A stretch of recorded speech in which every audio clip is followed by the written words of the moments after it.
করতে হবে, তাইলে ফেব্রুয়ারির নির্বাচন সুস্থ, নিরপেক্ষ এবং গ্রহণযোগ্য হবে।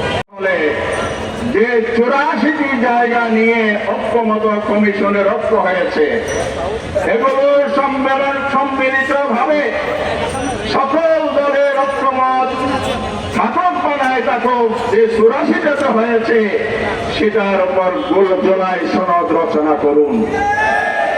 অবিলম্বে জুলাই সনদকে আইনি মর্যাদা দিতে হবে, বাস্তবায়ন করতে হবে, নির্বাচন করতে হবে, তাইলে ফেব্রুয়ারির নির্বাচন সুস্থ, নিরপেক্ষ এবং গ্রহণযোগ্য হবে।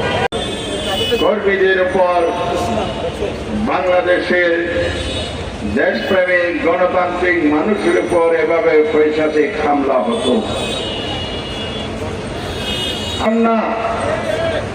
অন্যায়ের বিরুদ্ধে যদি কথা বলতাম তাহলে আমাদেরকে দমানোর চেষ্টা করা হতো।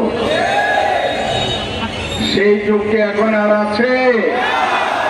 ছাত্র জনতা সেই ফ্যাসিবাদী স্বৈরাচারী দানবীয় শক্তিকে বাংলাদেশের জনগণ গণঅভ্যুত্থানের মাধ্যমে বিদায় করেছে।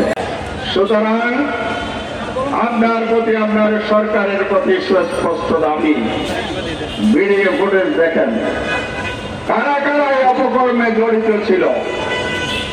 আইন শৃঙ্খলা বাহিনীর সদস্য হোক আর দলীয় সন্ত্রাসী হোক, হামলাকারী যিনি হন তিনি আইনের ঊর্ধ্বে নয়।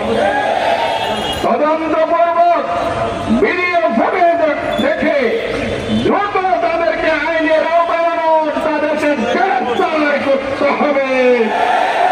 এটাই আজকের জনসভার দাবি।